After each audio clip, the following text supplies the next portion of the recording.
asking me if this was a typical thing of American universities. And actually, I mean, it probably is. Probably every university has a homecoming, but it does seem like it's really important for this university. But the point we want to make about homecoming is it's not just about the football team, right? But that actually there's an important moment to reconnect with the intellectual community. So it's good to see a lot of former students. Good thing about being an alum of the Kinder Institute is that by definition, because we're a new unit, all the alum can almost still pass as students. And I would say roll with that as long as you can, because that won't always be the case. Two more things before I hand it over to Charles Zug, who's going to MC the seminar today. The first thing I want to say is when we invited today's speaker, we immediately first thought, I'm holding her book, by the way, America's Philosopher, John Locke. We thought, man, this is like a book and a talk custom designed for the Kinder Institute. And then we looked back at the series of colloquia, and we realized, amazingly, we had never had a colloquia speaker give a paper on John Locke. Like, how could that possibly be? So that stain is now removed today with today's talk. And then the last thing is, you know what I'm going to say next. Welcome, sellout number 38. 38th consecutive seminar with a full house and spillover. Let's give it up to Charles Zug. We're going to do this. Thank you everyone so much for coming. So I just want to introduce briefly Dr. Claire Arcenas, Associate Professor of History at the University of Montana, whose book, which Jay just mentioned, America's Philosopher, Chicago University Press, very recent. So please welcome Claire to this talk. Thank you so much, Charles, for that introduction, and to Jay and Jordan for organizing my visit, and to all of you for being here on a glorious Friday afternoon of homecoming weekend. I'm really happy to see all of you and to be here today. I'd like to begin this afternoon with the character Ron Swanson from the American TV comedy Parks and Recreation, which I usually say is something that doesn't happen in whatever room I'm giving a talk in, but I've seen signs with Ron Swanson's face on them out where my office is, so the Kinder Institute may be an exception. Swanson is important for me in ways that I'll explain momentarily. So in season 3 of Parks and Rec, the popular 2010s NBC sitcom, a young girl on a school field trip wanders into Ron Swanson's City Hall office in their small town of Pawnee, Indiana. The girl asks Ron, who's director of the local Parks and Rec department, if she can interview him about the workings of local government. Ron, one of my favorite TV characters of all time and Hollywood's archetypal libertarian, despises all things government related and seizes on the opportunity to teach the young student a lesson as the audience cringes, like wondering what he's going to say. I'm going to tell you everything you need to know about government and taxes, Ron tells the schoolgirl who's diligently taking notes. Life, liberty, and property. That's John Locke.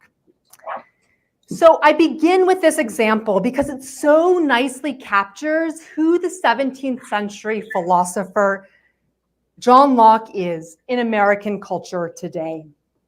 First, Locke is, as he is for the fictional Swanson, a political philosopher, best known as author of the famous 2 treatises of government, of which the second treatise is best known, in which Locke advances a conception of civil government and mounts a defense of individual liberties and rights.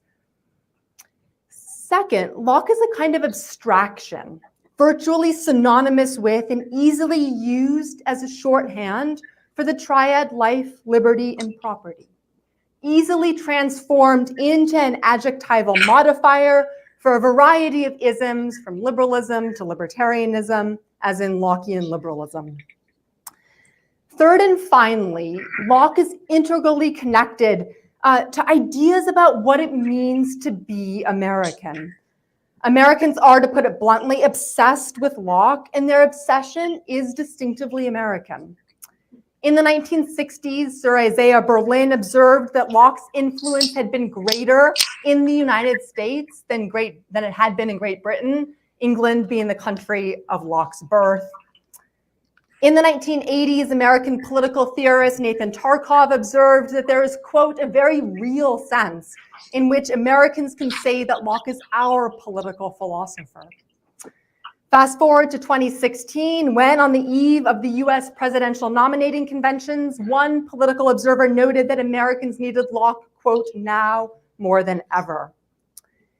So it was against this broad backdrop, the broad context of Locke's status in the contemporary United States, that I wandered into a little library alcove, a little room of National Union catalogs. If anyone knows what those are, they're a kind of precursor to WorldCat, as a graduate student in the early 2010s. I had gone in search of 19th century editions of Locke's two treatises for a seminar paper I was writing. And one day early in my research, I noticed that Locke's two treatises weren't published by an American press for more than a century, between the 1770s and World War I.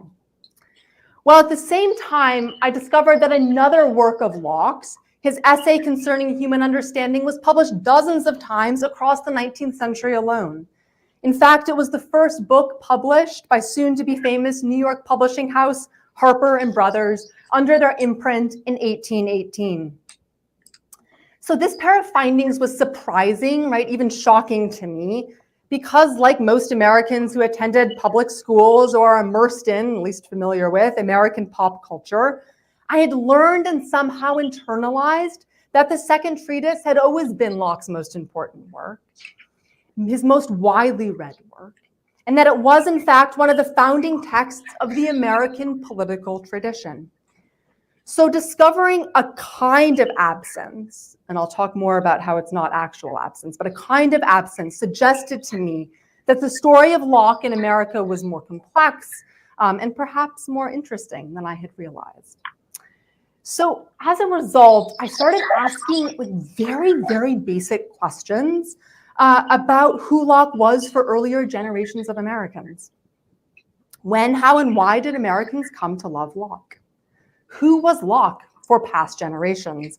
And what might the answers to questions about Locke's place in American thought and culture and politics reveal about the development of American intellectual life across the centuries, and about the American political tradition, or traditions in the plural, as they have evolved over time?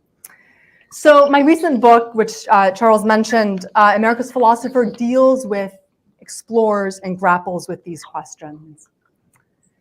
So on its most basic level, my research probes and illuminates Americans' enduring yet ever-changing fascination and preoccupation with Locke. Locke, I show, has always been vitally important in American intellectual life and culture, but this importance has changed. The nature of his influence has changed dramatically over the past 300 years. And in turn, I argue, these changes in Locke's status reveal profound transformations in the way that Americans have thought about how to build a good and just society. From an emphasis on cultivating the moral character of individuals in the late 18th and 19th centuries, to focusing on the strength and durability of democratic institutions in the 20th. So in my talk today, my focus will be Americans, primarily early Americans, 18th and 19th century Americans' uses and readings of Locke. But before I sketch out the broad contours of my argument and share some of my favorite anecdotes, we'll say, of Americans' engagement with Locke, let me at least take just a moment to introduce you to the man himself. So as early Americans knew so well, Locke wore many hats over the course of his relatively long life. He was born in Somerset, England in 1632 and died in Essex in 1704. He never crossed the Atlantic, never set foot in North America, but as secretary to the Lords Proprietors of the Carolina colony, and later a member of the Board of Trade, he knew a great deal about what he would have thought of, what he thought of as the New World. Locke lived through many of the most tumultuous moments in English history, including those of the English Civil War and Glorious Revolution. He was, as the historian Mark Goldie put it so well, a child of the Reformation and a progenitor of the Enlightenment. He was well educated, studying and then later teaching at Christ Church, Oxford. He was notoriously witty, beloved by friends, both male and female. He was a philosopher, a civil servant, and author of hundreds of essays, tracts, and letters on topics ranging from monetary policy to human psychology, from cultivating silkworms to raising children, from celebrating the reasonableness of Christianity to tracing the origins of civil government. He wrote to oppose authoritarianism and elevate the sovereignty of the people. And he wrote, too, to elevate the pursuit of truth and rationality and the power of human understanding. So taken together, Locke's writings argued for the ability of ordinary individuals to understand, make meaning of, and ultimately better their worlds. And it was the combination of his erudition, the staggering range of his expertise, and his worldliness. He's really a man of the world that so appealed to early Americans who spent so much time engaging with his works and his ideas. So who was Locke for early Americans? Well, across the 18th and 19th centuries, Americans knew Locke first and foremost for his famous essay concerning human understanding, published the same year as the two treatises, 1689, 1690. Pictured here in a 1743 Yale Library catalog. In his essay, Locke sought to determine the scope and limits of human knowledge and understanding, developed a theory of language, how words acquire their meaning through their usage, argued that there were no innate ideas, and thus urged readers to seek truth and knowledge through rationality, the use of their five senses, rather than by aimlessly following others. Locke's essay was by far the most widely read of his works in early America, but it wasn't some dusty academic text that one would encounter in a philosophy class in school, we'll say. It mattered. It shaped how generations of 18th and 19th century Americans, even those without a shot at a college education at this time, it shaped how they understood themselves and their world. So if we take, for example, someone like Eliza Lucas Pinckney, we have no portrait of Pinckney, we have a dress of hers that she wore. But if we take someone like 18th century South Carolinian indigo entrepreneur and slave owner Eliza Lucas Pinckney, for whom Locke's essay mattered in very, very immediate ways, we can begin to grasp Locke's importance at this time. After getting her hands on a copy of Locke's work in the early 1740s, upon the recommendation of her friend, Charles Pinckney, the man she would eventually marry, she had to say this: I was forced to consult Mr. Locke over and over to see wherein personal identity consisted. But in observing as much, she made it clear, right, that she wasn't just reading Locke in a performing way for a sort of appearance's sake. In truth, she exclaimed, I understand enough of him to be quite charmed. I reckon it will take me 5 months reading before I have done with him. Took me a lot longer to get through Locke than 5 months. In early America, right, so Locke's known primarily for his essay, but at the same time, these 18th century Americans understood Locke as being so much more than the author of a particular text that they read. He was also an immediate presence in their daily, their everyday lives. Indeed, an essay concerning human understanding formed the basis for Locke's widespread, omnipresent authority in the 18th and 19th centuries as a kind of wise guide or guru for living well.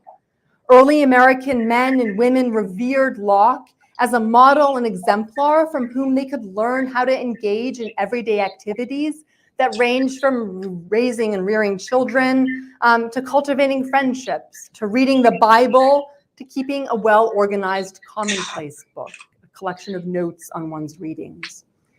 Figures as different as Pinckney and Benjamin Franklin, who I'm happy to chat about in the Q&A, Bostonian Abigail Quincy, these people encountered Locke first and foremost through his essay, and then seized on a wide range of his works, in the case of Pinckney and Quincy, to raise good children, and in the case of Franklin, to pursue projects related to both individual and community development and improvement. So in the 1740s, Eliza Pinckney took great care to follow Locke's specific guidance when educating her children, one of whom, Charles Cotesworth Pinckney, would go on to sign the US Constitution in the 1780s.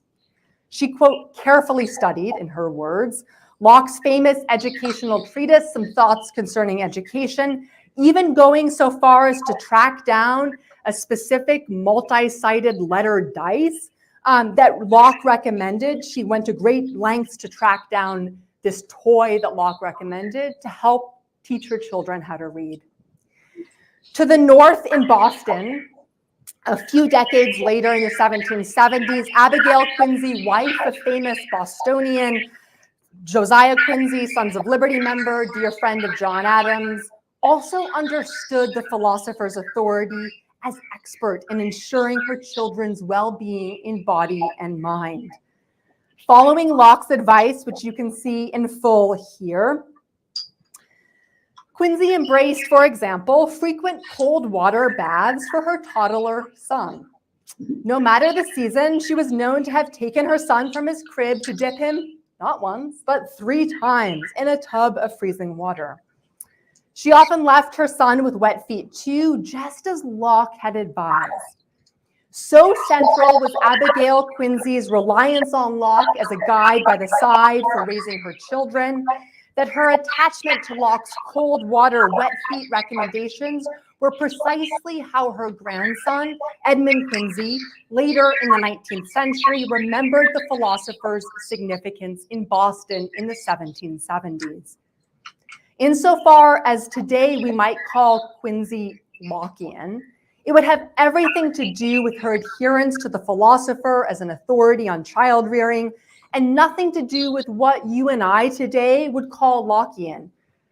That is, commitments to minimal government or private property. It's also worth pointing out the ironies, right, of 18th century Americans turning to the bachelor philosopher. Locke never married, he never had children of his own, for advice on rearing and educating their children. And this irony was not lost on observers, including Edmund Quincy, as you can see here. So let me give just 2 more examples to illustrate what I mean when I say that Locke was a daily presence, a kind of lifestyle guru for early Americans. So first, by following, or I should say trying to follow, as was more often the case, Locke's model, 18th and 19th century men, women, and teenagers learned how to keep track of their reading in commonplace books like the one pictured here. Locke's method of commonplacing streamlined and simplified the process of recording notes on one's reading. The method, which you can see pictured here in the turn of the 19th century diary, involved indexing entries based on one's assessment of a main subject using Latin for the heading. So if I wanted to record, say, an entry on epistola or epistolae, I would select E and then go to the first vowel and record the page number for an entry that I would want to make to keep track of something I had read relating to epistola. Many figures, including Abigail Quincy's husband, Josiah Quincy Jr., the doctor and signer of the Declaration of Independence, Benjamin Rush, James Wilson, John Quincy Adams' son, Charles Francis Adams, and many others, followed Locke's model. It was wildly popular and generally considered to be the best until at least the 1830s. Locke's method was published regularly across the 18th century and into the 19th century. And in the 19th century, it was regularly printed in new US printed editions. The 1821 Boston edition of Locke's commonplace book was what Charles Francis Adams, for example, used for his commonplacing in the 1820s. And so at the same time that they followed Locke as an educational guide, early Americans also learned to follow the example of Locke's character, considering him to be an upstanding moral exemplar. Young people in the Revolutionary era and early years of the New Republic learned many a valuable life lesson by doing so. The well-known anecdote of Mr. Locke, which cautioned its young readers against gambling and card playing, was particularly popular. This particular story was published in a juvenile magazine and pamphlets and newspapers across the United States. It told the story of how Locke rebuked several noblemen for wasting their time playing cards and engaging in bad conversation while doing so. Mr. Locke, the story went, having been introduced by Lord Shaftesbury to the Duke of Buckingham and Lord Halifax, these three noblemen, instead of conversing with the philosopher, as might naturally have been expected, in a very short time sat down to cards. Locke, witnessing this, was not impressed and sought to point out their error in as polite a way as possible. So he began to take notes on what they were saying in the midst of their card game, explaining to the nobleman what he was doing. This well-timed ridicule, taking notes on their conversation while playing cards, this well-timed ridicule, the story put it, had its desired effect. Fully sensible of its force, the noblemen immediately quitted their play and entered into a conversation more rational and better suited to the dignity of their characters. Magazines and newspapers used this anecdote to caution their young readers to never play a single card. So as moral exemplar, right, Locke is immediate daily presence in people's everyday lives. And to miss this is really to misconstrue the entirety of Locke's influence on and stakes of his authority in early American intellectual and political life. Indeed, because Americans took Locke first and foremost as a guide and example, their devotion to Locke, the philosopher, as character model meant that Locke's errors and shortcomings were equally instructive as were his many successes. So this brings us to the influence of Locke's more overtly, we'll say, political writings, like the Second Treatise, and another less well-remembered work, his Fundamental Constitutions of Carolina, on which I'll say more in just a minute. So while the cohort of American revolutionaries, people like James Otis, certainly read extensively and drew from Locke's political writings, immediately following independence in the mid-1770s, and then increasingly across the 18th and 19th centuries, Americans began to marginalize and often reject core aspects of Locke's political works. In fact, when they did turn to Locke's political thought, late 18th and 19th century Americans oftenly dismissed it as being overly speculative, overly theoretical, and impractical for actual application. In Locke's two treatises, for example, they found instances of outdated and, in their eyes, misguided or unscientific political thinking from a distant world where people entered, or people, I should say, were interested in the origins or nature of government, undertook sort of thought experiments, such as imagining a state of nature or a social contract. John Adams's assessment of Locke in his famous defense of the constitutions of the government of the United States became standard in the decades following its publication in 1787. A philosopher may defend the principles of liberty and the rights of mankind with great abilities and success, Adams wrote. And after all this, when called upon to produce a plan of legislation, he may astonish the world with a signal absurdity, as did Mr. Locke in his plan of legislation for Carolina. Even Thomas Jefferson, a big Locke fan, and who is also taken to be a big Locke fan, conveyed the limitations of Locke's second treatise when it came to practical politics. In the aftermath of the US Constitutional Convention, in the midst of the French Revolution, Jefferson thought a lot about the important differences between practical and theoretical politics and used Locke to help him do so. In 1790, he famously wrote his son-in-law, Thomas Mann Randolph Jr., that, quote, Locke's little book on government, that is the second treatise, is perfect as far as it goes. Descending from theory to practice, there is no better book than the Federalist, meaning the Federalist Papers. Some of us may be familiar with the first part of this quotation, which is often, in my experience, referenced in isolation and thus interpreted as a sort of unreserved endorsement that Jefferson gave Locke, unreserved admiration for Locke. Read in its entirety, however, the meaning of Jefferson's comment about the second treatise becomes clear, right? Speculative, theoretical work such as Locke's second treatise could get Randolph, and by extension Americans in the 1790s, only so far. To do politics well, Americans needed something that Locke could not provide: practical political experience. So across the 19th century, what was understood then, and I'm happy to say more in the Q&A, what was understood then as Locke's own unsuccessful attempt to draft a constitution for the English Carolina colony in the 1660s, the fundamental constitutions of Carolina, this became of increasing concern. Both Northerners and Southerners wondered how a philosopher as wise as Locke could have failed so miserably when it came time to put his ideas into action. From Locke's particular failure, Americans from Maine to South Carolina found concrete evidence for the importance of relying on political experience rather than theory. One political commentator in Pennsylvania summed up Locke's fundamental constitutions in 1803 as the crude and monstrous scheme of government framed by Mr. Locke.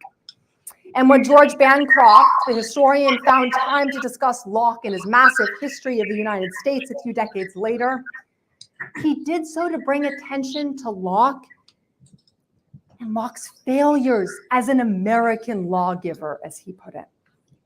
Author of the fundamental constitutions, not a celebrated muse of the founding fathers or the Declaration. When Locke's impractical political devices as professor of history and political science at the University of Rochester, William Carey Morey put it, at the end of the 19th century, when these were not under attack, across the late 18th and even into the 20th century, Locke's political writings and thought were deemed the stuff of history. They were of a past time with no relevance to the present, or they were plainly ignored. So thus, it was by no means inevitable that in the 20th century, Americans would put Locke at the foundation or at the center of their newly minted American political tradition. So what changed? What happened to Locke? Very broadly speaking, three important transformations occurred across the 20th century, and I want to sketch these out just in broad terms now. So first, across the first third or so of the 20th century, we'll say circa 1900 to the 1930s, Americans tore down the wall that they had built across the latter part of the 19th century, separating the now thoroughly historicized 17th century philosopher from the present day. And instead, they began to trace a line connecting Locke to the American founders, constitutional framers in the 18th century. And they began to draw this line to connect that 18th century moment with the 20th century they were living in. So put another way, between circa 1900 and 1940, Americans began to see light through the wall, the historicist wall, separating past and present, and they began to see Locke as having a kind of possible relevance, we'll say, for questions and concerns of the 20th century. But what they didn't yet have a clear sense of, or perhaps a better, sort of put better, they didn't have sort of clear consensus on, what was this relevance of Locke? Was Locke a proto-capitalist or a proto-socialist? Was he best understood as a kind of small L liberal or an advocate of something that was becoming understood as a kind of big L liberalism? Was whatever the lasting influence Locke had, was this something to be celebrated? Or was this something to be concerned about, right? And so on and so forth. All of this uncertainty disappeared in the 1940s, which marks the beginning of the second transformation of Locke in the 20th century United States. During and then immediately in the aftermath of World War II, Americans, desperate for a non-Soviet, non-French, non-German great book, seized on Locke's second treatise, divorcing it from its historical context, as well as from most of Locke's other works, and distilled Locke into a few key passages from it. In so doing, they invented a new Locke, the small L liberal Locke, author of the decidedly liberal, pro-capitalist second treatise, who could stand in opposition to political extremes of socialism, communism, totalitarianism, and a shorthand for a uniquely American version of liberal democracy. Through a wide range of media, Americans imagined Locke's importance for their national story, their American political tradition, their political canon. No longer was Locke the 17th century English philosopher of the human mind or a model for how to read and keep a commonplace book, nor was he the misguided advisor of the Earl of Shaftesbury when it came time to devise a constitution for Carolina. Now Locke was more American than English, more of the present than the past, and more a political philosopher than anything else. Consider, right, this quiz from Life magazine in October of 1950. The cartoon itself was a little blurry, I apologize. It's clear as I can get it. So in 1950, in October, about this time of year, Life told its many readers that they could determine, if they could determine what a series of drawings meant or who they represented, they were on their way to having received a really well-rounded liberal education. And one question on this quiz consisted of this illustration. Had they not already known, readers learned that the correct identification was John Locke, political philosopher. So one quite literal test of one's education in 1950 was being able to identify a waistcoat-clad political philosopher in front of a blackboard with the words life, liberty, and property across it as John Locke. Right. By contrast, we can think back to the young readers of the magazines in Philadelphia and other places in the early 1800s that I talked about a few minutes ago, who knew Locke best, right, as an example for choosing the path of virtue over card playing, right? This Locke would have seemed rather foreign. No longer confined to the realm of worrisome speculative theory or taken as a model for how to live one's life, the neatly packaged triad and Locke, so Locke and life, liberty, and property, was instead deployed as a weapon of democracy, liberalism, and capitalism in the ideological battles of the Second World War and the early Cold War. By the 1950s, Locke's ascent as the defender of life, liberty, and property, a phrase, to be clear, he never once utters exactly in the second treatise. This became truly meteoric as his perceived lasting influence was made to explain why Americans as a whole would never be taken in by Karl Marx in forms of socialism, communism, or even totalitarianism. And Locke's long-standing perceived influence on the American founding fathers, especially Thomas Jefferson, cemented his place in an origin story of American politics. So secure in his place at the heart of the American political tradition, Locke and his second treatise became essential reference points in American politics and American political culture more generally. For example, between 1950 and 1959, 90% of references to Locke in Congress were to Locke's political thought, specifically his second treatise. Half a century earlier, by contrast, between 1890 and 1899, fewer than 10% of references to Locke in Congress were to his political work or second treatise. Locke quickly became so integral to American society and American identity that politicians from across the political spectrum felt compelled to deploy Locke and cite his second treatise to make their arguments. And in doing so, Locke became partisan in ways that he had not been before. This partisan, I call it, contested Locke that emerged in full force in the 1960s is the third transformation that Locke underwent in the 20th century. In the 1960s, as Americans turned to Locke to advance increasingly partisan causes, they came to rely on him largely in terms of rights, natural, civil, property, and so on, rather than in terms of his general support for liberty, freedom, democratic government, as had been the case across the 1940s and 1950s.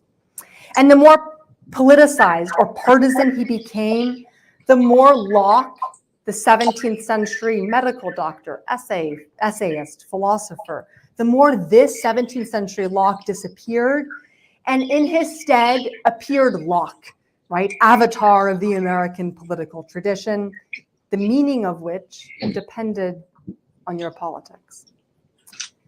Beyond politics, though, across the second half of the 20th century, Locke's legacies were contested in other ways as well.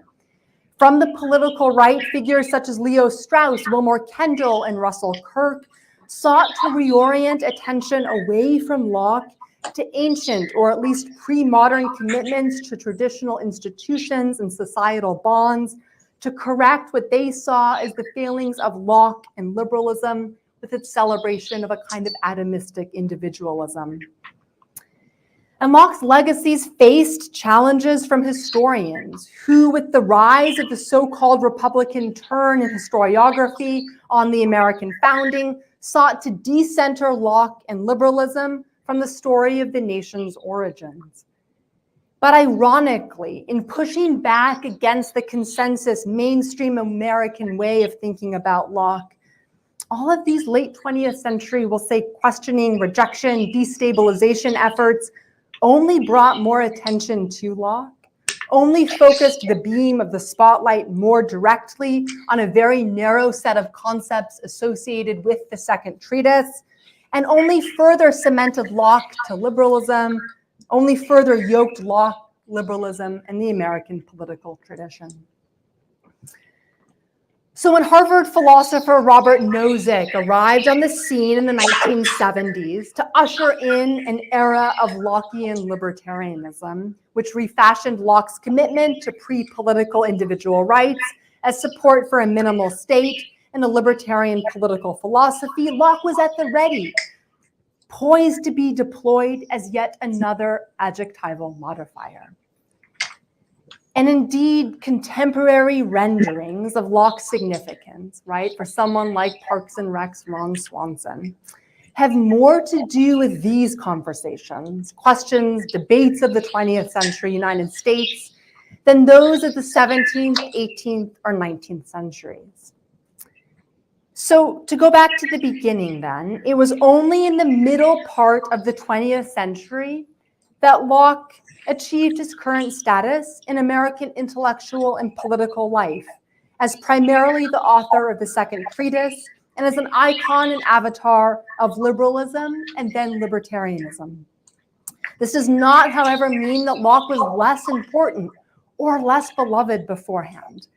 In some senses, right, we can actually say that Locke was, in fact, much more important as a day-to-day influence on the lives of Americans before the 20th century. But the differences in Locke's influence when we look at these questions of how and why he mattered are striking and significant. So beyond recovering the past importance in and for American intellectual life and culture, Locke's past importance, I hope my work on Locke reminds all of us how easy it is to encounter the relatively distant past. We'll say that of the 18th century British North American colonies through more modern lenses. How so often we impose our own vision of the world, our own rendering of Locke's importance, say, on this more distant past. And so when we study and we teach and we write about the distant worlds of 18th century colonies, we'll say, and the young American Republic of the 19th century, we must do so with a deep awareness of the nuance and contingency, not only of what happened and why, but how and why we know what we do about it. Thank you all.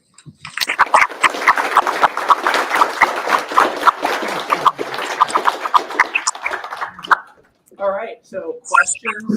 I can take on Plenty of folks, time. so Sure, I'm happy to do it you can- myself if that's I'll easier, take but the whatever. blame for Excellent. prerogative or executive or whatever. Yeah. Great, you want to start us off? Sure. So I was wondering about the hidden Locke, Declaration of Independence, or somewhere underneath in Blackstone, talk of natural rights. You know, early on, it doesn't say Locke, it doesn't quote Locke. Yep. But maybe it's Locke. Yep, exactly. I'm just gonna have one more sip of water, sorry. We see hidden Locke all over the place. And that's, I think, one of the most challenging parts of doing a project like this is what counts as Locke? And how do I separate or not what I understand as Locke from what someone at the time would have understood as Locke? And so when we think about, and I was talking a little bit with the graduate students about this earlier today, there are very clear instances when something is Locke and it really can't be anything else, but Locke's name isn't mentioned, right? Think Federalist 37, James Madison, Federalist 37. This is very clearly a discussion, we'll say, of how language and words matter for an understanding of political thought and politics that emerges very clearly from Locke's essay concerning human understanding. It seems, to your question about the Declaration, and we can talk about this, I'm sure others have questions as well. There are a number of things to say, which is that when we ask about the influence of Locke on the Declaration, I often like to think sort of, what are we interested in? Are we interested in whether or not Jefferson was reading Locke? Are we interested in whether or not the Declaration is just a reworking of some words of the second treatise? Are we genuinely interested in sort of why Locke mattered for Jefferson or people in the 18th century? Or do we associate with Locke, we'll say, in the second treatise, a set of concepts that we are curious about whether or not they appear in, how central they are to the Declaration?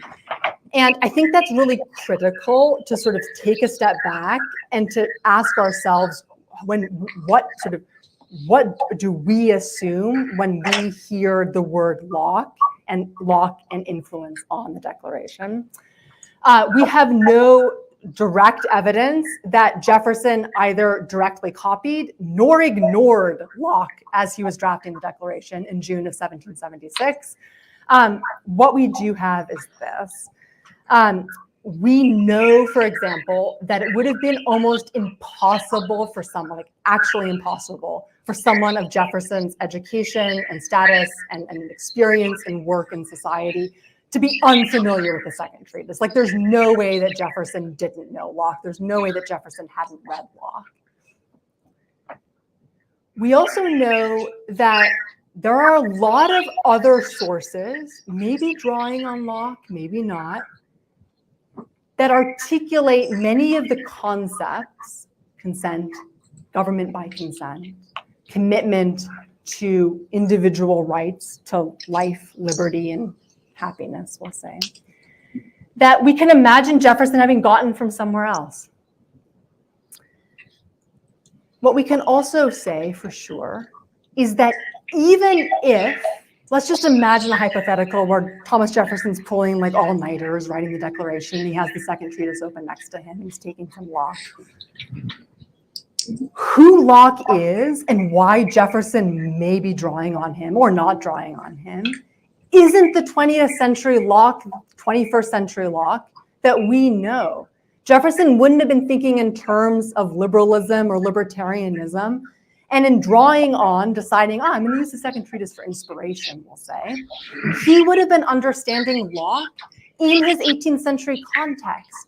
And when we look at Jefferson's writing and his praise of Locke as one of the sort of three greatest men who ever lived, along with Bacon and Newton, it's very clear that it's just as it's impossible to imagine that Jefferson was unfamiliar with Locke's political writings, it's impossible to imagine that Jefferson understood Locke narrowly as a political theorist and didn't have a deeper and much more complex and complete, we'll say, understanding of why Locke's authority would have mattered and why maybe for whatever reason, rather than turning to sort of other more contemporary political thought and political writings, rather than thinking about what he was articulating as lying at the heart of the English Constitution, rather than Locke specifically, maybe that's then why Jefferson would have found Locke a particularly compelling muse.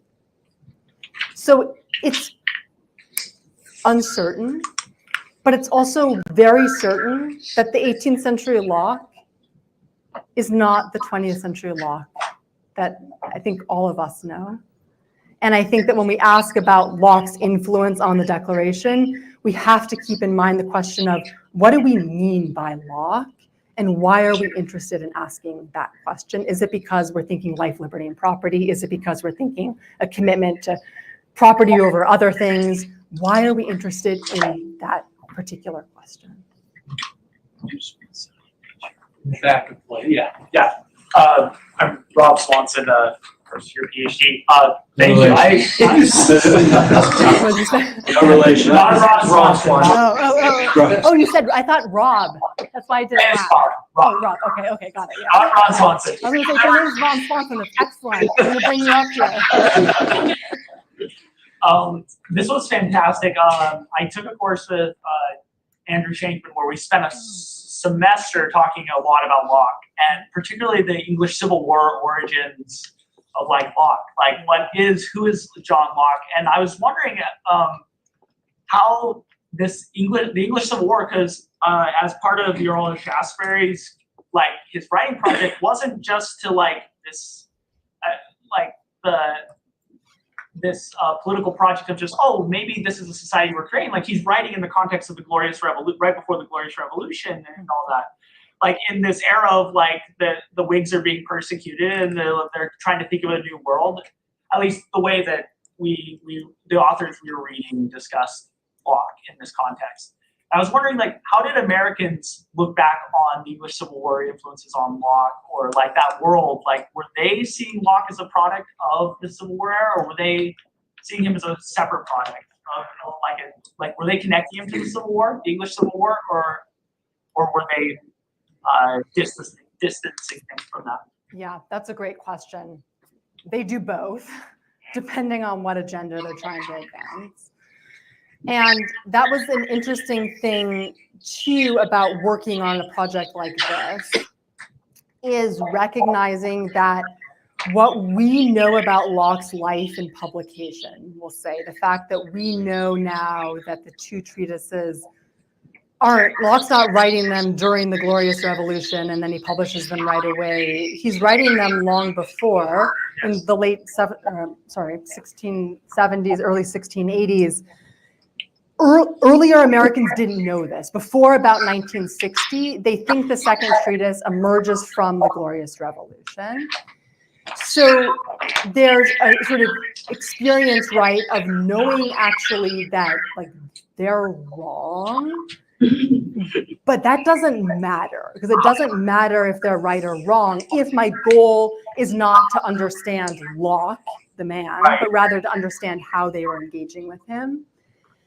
And I would say that really in terms of sort of what we know about Locke's relation and Locke's own development and emerging out of the sort of mid 17th century in the context of the English war specifically, a lot of what we know about that doesn't actually become apparent until the publication of Maurice Cranston's biography of Locke, big 20th century biography of Locke. It's not published until the 1950s. And Cranston uncovers the fact that Locke actually had many more sort of, we'll say conservative, meaning in the 17th century, like pro-monarchy, even some sort of things that we wouldn't associate with Locke later on. There's a moment where Locke actually could have sort of gone a different way.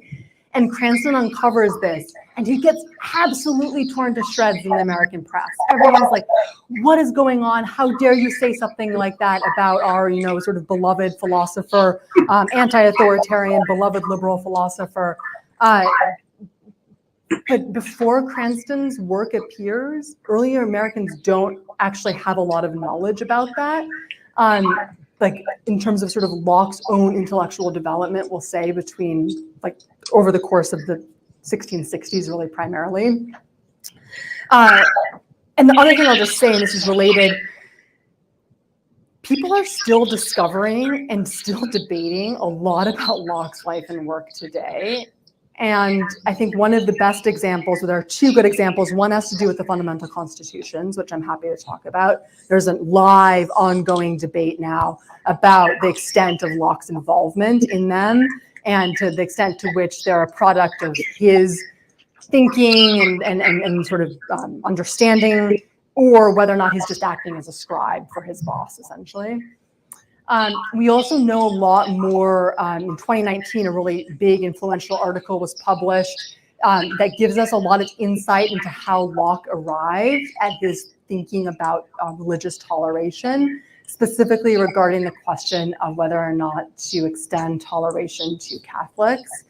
And so when I started my project, we understood something very different about Locke's intellectual development vis-a-vis like toleration than we did when I ended my project. And so again, it was a really sort of humbling experience and a good reminder of the fact that like, we're learning new stuff all the time. And what people knew in the past maybe was wrong, but it mattered to them. And that's why we should care about it in the context of a project like this. Thank you. Hi, thank you for that really great talk. I'd like to know about the fundamental constitutions of Carolina. If you could talk about what you just discussed, that'd be great. But I'm also interested in some of the particular ideas that were received as so impractical through the eyes of people living in late 18th century. Yeah, good question. Has anyone, maybe faculty aside, or not, how many of you have read or encountered the fundamental constitutions in your courses? Raise your hands halfway. Yeah, okay. I think we're making a kind of comeback. So I'm curious, gathering data wherever I go. So in short, there are 120 sort of short declarations of laws meant to establish a kind of government in the English colony of Carolina, will become Carolina, eventually North and South Carolina. 1669, Locke and the proprietors work on them across the 1660s after they get a charter in 1663. And many of the ideas, you should just go and read them. And I'll give you a couple of highlights.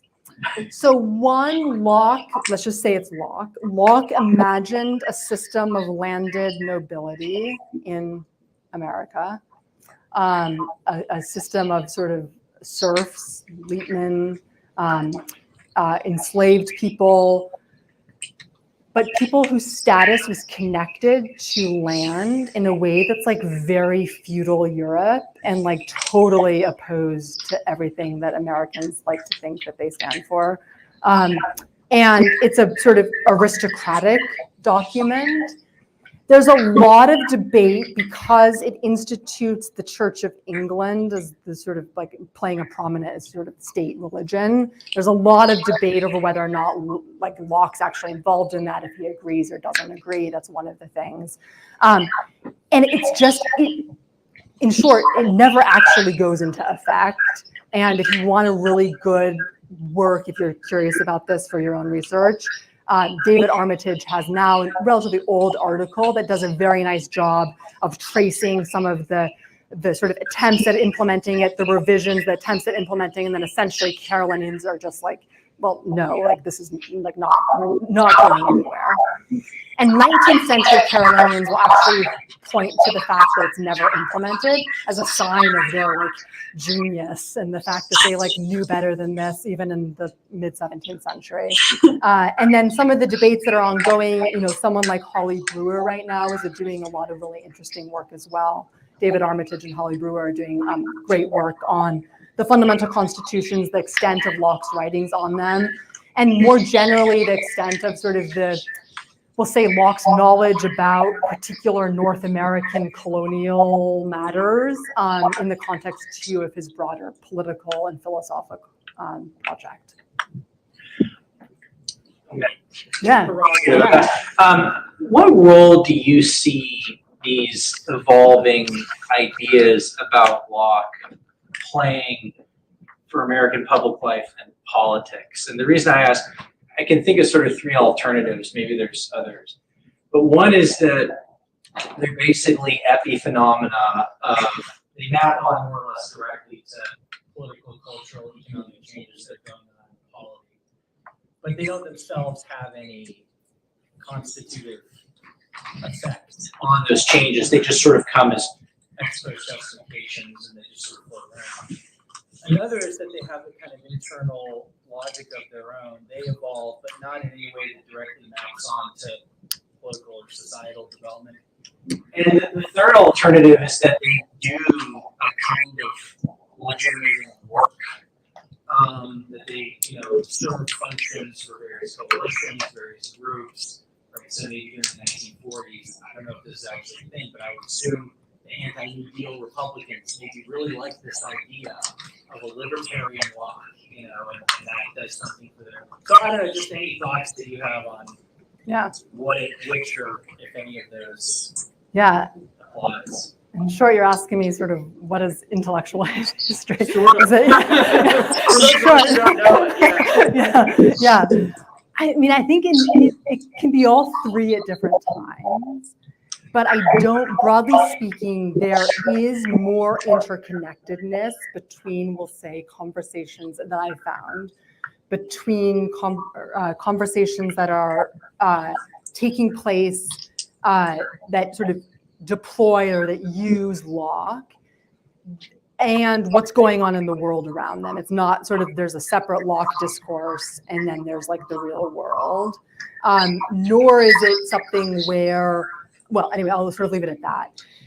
And I think there are some sort of particular cases where I found this to be especially apparent. And it's even in places where Americans are rejecting Locke, right? And that's, I think, an interesting thing too about doing a project like this, is that when we think about influence or how someone's ideas shape a movement or an institution or another person, we tend to think in positive terms for the most part. And I think some of the more interesting examples of this kind of interplay actually come from the negative standpoint, the negative perspective as well. So if we think about sort of, we'll say, mid-19th century pro-slavery advocates, someone like George Fitzhugh, Abel Upshur, and others, they are using Locke and turning to Locke as an example of what they don't need to make arguments that slavery is natural and that the kind of sort of inequalities that it rests on are natural. And they reject the theoretic and sort of debates about like the Virginia state constitution and other sort of constitutions that are emerging in the 1820s and 1830s. People will turn to Locke and say that his theoretical defense of property isn't strong enough, isn't what we need for a sort of strong defense of property on the ground. And I don't think what they're doing there is just like throwing in a quick Locke reference, I think they're actually thinking about how the philosophy that someone like Locke's philosophy will say, how that doesn't match what they want and what they need. And they're actually using that then for particular, we'll say, positions or policies, very much in the real world. And then we see that, I think, in different ways in the 20th century as well.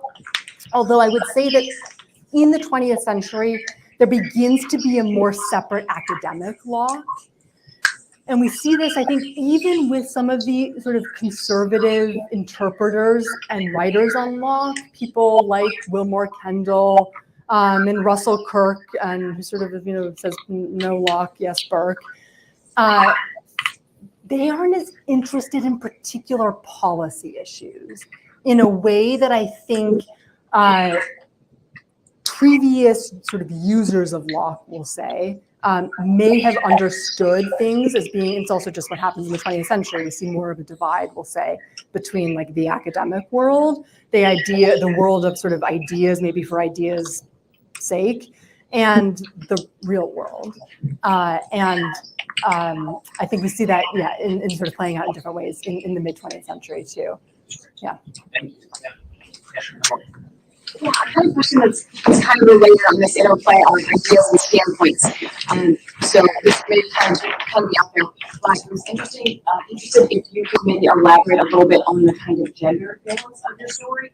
One possible interpretation is the quality of the colonial era, women are participating in the political conversation, and you get a certain kind of holistic life. We see him provide sort of guidance on personal conduct and morals. And then in the 20th century, when we're talking about a more rarefied men's club politics in Congress, we get a different kind of Locke.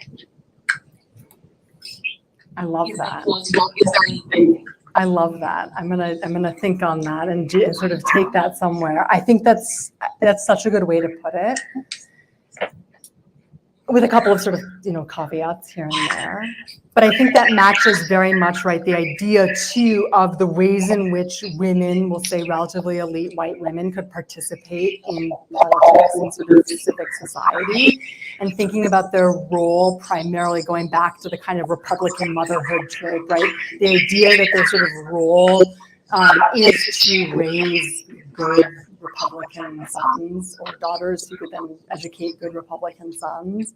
And so thinking about the fact that in doing this and having sort of thinking about like particular contours, we'll say, of female political participation would mean too that they're finding other works of Locke, something like his work on education, some thoughts concerning education, thinking about sort of Locke on education as being actually political and as advancing the goals of their republic in a way that I think maybe in the 20th century, there's maybe some more separation between something like the Second Treatise and Locke's other writings in the sort of public discourse. Obviously, that's not true among academics who are like deeply concerned with the many of the seeming contradictions sort of at the heart of Locke's work, and how do we grapple with and reconcile, Locke's many different writings. But I think that's a really nice way of sort of like, at least posing a question. Yeah, thanks. Great. Thanks so much for the talk. I actually wanted to piggyback on Emily's question a little bit, because I was thinking too about the sort of gendered way you examine sort of post-revolutionary Locke. But I thought here that maybe texts really matter. I mean, it seemed like the women that you were discussing were engaging with essay and human understanding in a way they might also engage with theory of moral sentiments. Am I wrong? And that men are engaging more with in this period the treatises or even the Constitution, the fundamental Constitution. And I think also to this question about the rejection of Locke by these sort of antebellum, pro-slavery and other thinkers, they're rejecting really the two treatises, the abstract. It's an irony that the very reason that Jefferson and others adopting Locke for its universal application, They're rejecting. they're rejecting it for the same reason in a way to make arguments for American exceptionalism in a national framework that simply doesn't apply to what Locke is trying to. Anyway, sorry, I don't mean to go on. But. No. I mean, I think you're spot on. I think I wouldn't say though that there's as clear a gender divide in that, oh, if we look at men, they're reading the second treatise and the fundamental constitutions and thinking about Locke in more sort of political or maybe more exclusively political ways. And I think we can see that. And maybe someone like Ben Franklin, just to pick an example, gives us like a good sense of this. If we think about sort of Franklin's engagement with Locke's work over the course of his life, he encounters the essay very early on, likely gets a copy, sort of in his early years as an apprentice, even before he goes to Philadelphia, as a very sort of young boy, and he begins sort of reading the essay. And we have sort of concrete evidence that over the course, particularly of sort of his early years in Philadelphia, when Franklin's doing all of the sort of Franklin things that we know and love, like the Junto and the Library Company and all of these things, he's doing so really, and this is with Locke's works at hand.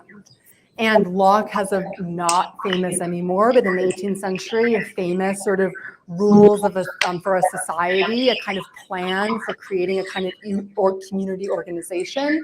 And if you compare Franklin's sort of plans for creating his community organization and Locke's plans, they're essentially identical. And I think this maybe brings me to another related point, but something I don't think I've mentioned yet that I think is interesting. When we read Locke's works, right, if you read an essay concerning human understanding, you're probably doing so, unless you're super precocious, bravo. You're doing so in the context of philosophy class, and you like diligently go to the bookstore and you get your like a nice little edition, paperback, hopefully, of an essay concerning human understanding, hopefully abridged. And you like get your little copy of the second treatise, we'll say, and you'd read that in your political theory or your government class. You read Locke in like separate editions and separate works. And it's a small point, but I think it's a big point. 18th century Americans read Locke with the exception, we'll say, of an essay concerning human understanding, which they often read sort of in two volumes separately. They read Locke's work as part of, at the time, generally a sort of 3-volume set. So even if they're flipping to, we'll say, the second treatise, and they want to read that, they have to go through, like just physically flip through all of the other things that at least they at the time attributed to Locke. And so the very experience of reading Locke in the 18th century is very different for both men and women. And so it's equally plausible, right? You can imagine that for a woman, for someone like Abigail Quincy, whose son was left Locke's works by Josiah Quincy, that she, in sort of turning to Locke's work on education, she's not just like picking up a paperback edition of Locke's work on education and reading it in isolation. She might also be reading the two treatises. She might also be reading the sort of rules for a society. She might also be reading, sort of Locke on toleration and reasonableness of Christianity. And I think that's an important thing to keep in mind, that just again, the way that like I read Locke, and we often read Locke still, I don't walk around with like my 3-volume set. The way that we read Locke is just so different and leads to a very kind of different intellectual experience than it would have been for so many people, primarily in the 18th century, who encountered it in the 19th century. It became many more volumes then, who encountered it in this kind of multi-book format. Are you want to do one more? Or? Sure. Yeah, I'm happy. Yeah. Any in the back? Anyone want to get in? All right, Chris. Yeah. So hi, I'm Chris. I'm like a first year PhD student from school, and I wanted to do like my dissertation on realism, but kind of like looking at like American political development and try to develop American realism. And I was wondering, like, is there any sort of like foreign policy aspects of Locke, such as, well, like in Wilsonianism, that kind of is like played out in American foreign policy? There's been, the American model we try to export, which is kind of property rights and other things that kind of trigger Locke. So I was like wondering, like, what kind of like foreign policy aspects would one look at if they wanted to look at Locke? So let me answer your question in two ways. So one is a question maybe of how Americans in the past have used Locke as part of some foreign policy work. And one way that they've done so in the 20th century, they will sort of in the 1950s and 1960s, they will actually send sort of editions of the second treatise and letter concerning toleration, and sort of worldwide as a part of a sort of spread democracy to the global south and sort of like potentially sort of communist countries. And they see this as like part and parcel of their foreign policy mission at this time. Your more theoretic question of sort of what parts of Locke could one use for foreign policy? I mean, like a lot of different things, and it would really depend on sort of like what specifically your goals are. I mean, I think just to draw on some things that 18th century Americans found particularly compelling, right? You could use Locke to make really compelling cases for the importance of the sovereignty of the people and a kind of anti-authoritarian we'll say policy agenda. And I think we could use Locke, right, to think about the importance of education and education as fundamental, access to education, let's say, as fundamental to a flourishing democratic republic. Education is essential for a flourishing democracy. And so maybe what I'm getting at and thinking through this with you is that my sense is that in what we might do with Locke on foreign policy, although it might not look that different from what we do with Locke on a domestic level, but chances are it's going to draw on Locke's religious writings, his work on human understanding, his work on education, just as much as it does on anything that's sort of overtly or explicitly or what we might think of as being sort of policy, politics, or government. Great, thank you. Let's give it up for Dr.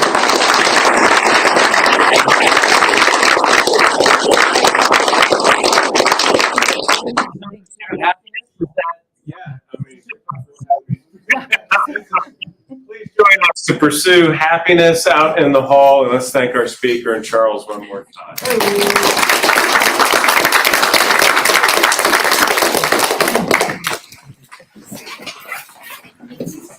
Yeah.